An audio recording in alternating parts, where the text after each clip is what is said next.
Hi hello नमस्कार, मी संजीवनी. आणि इथे ना ननंदबाई आलेल्या, तर ननंदबाईसाठी धोंडे बनवलेले. तर इथे ना मी हरभऱ्याची डाळ टाकली होती शिजायला पुरण बनवण्यासाठी. त्यानंतर कुरडई, पापड, तांदळाचे पापड, साबुदाण्याचे पापड आणि साबुदाणा बटाटा चकली हे तळायला घेतलेलं होतं. आणि हे सर्व नवीन बनवलेलं होतं, त्यामुळे सगळं तळून घेतलं.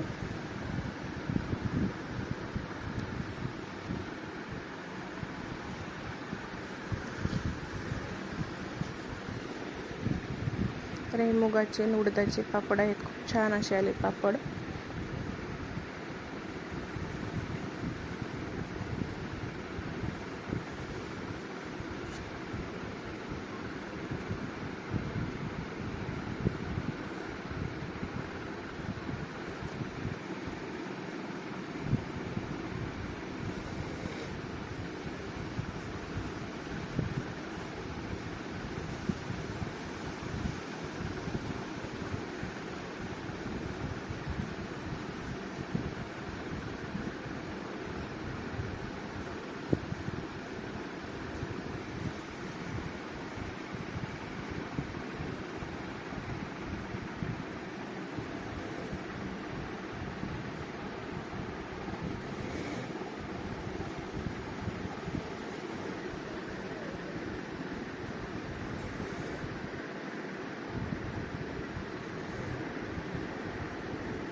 तर इथे ना सर्व तळून झालेलं होतं. आणि इथे ना मी डाळीमध्ये साखर टाकलेली.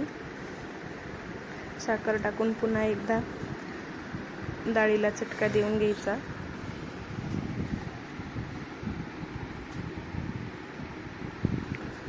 त्यानंतर इथे डाळ मी पुरण चाळणीतून बारीक करून घेतली. आणि इथे ना ननंदबाई ह्या धोंडे बनवत होत्या पुरण घालून.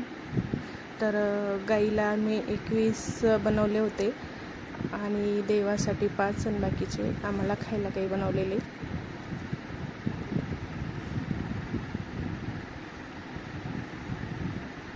त्यांना आमटी, भात, रस हे झालेलं होतं आणि फक्त धोंडे तळायचे आणि भजे आणि पोळ्या राहिलेल्या करायच्या. तर त्या ननंदबाईंनी केल्या पोळ्या बसल्या बसल्या.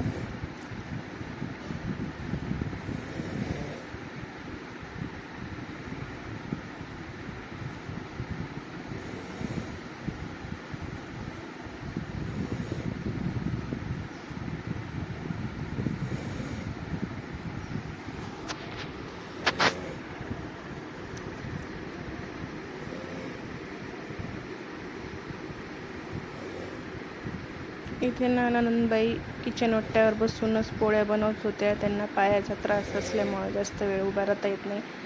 मग त्यामुळे मी ओट्यावरच बसून करते. तर ते इथं पुरणाच्या पोळ्या बनवत होत्या.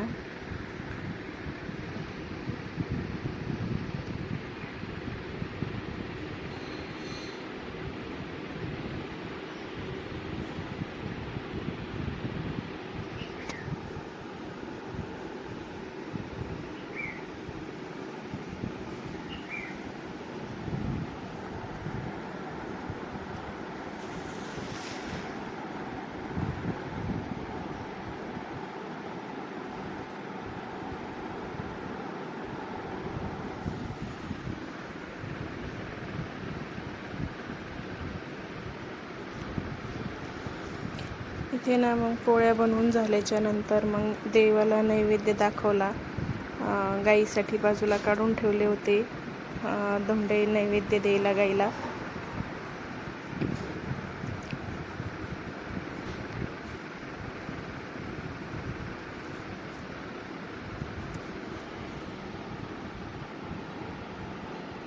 तर हा धोंड्याच्या महिन्यामध्ये असं म्हणतात की 3दा धोंडे बनावं लागतात. तर ही आमची पहिलीच वेळ होती, म्हणजे पहिल्यांदाच एकदाच झाले. त्याच्यानंतर अजून 2दा बनवायचे धोंडे.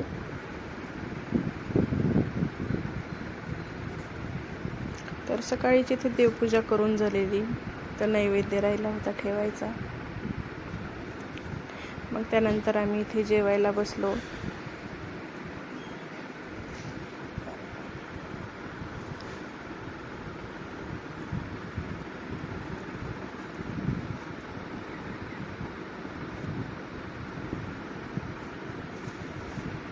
ननंदबाई आम्ही सगळेच इथे जेवायला बसलो होतो आणि आजच जाणार होत्या ननंदबाई.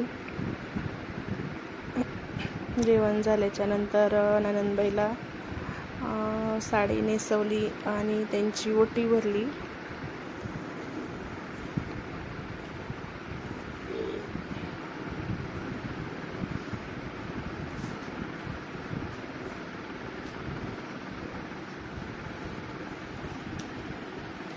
तर आज ननंदबाई गेले त्यांच्या घरी.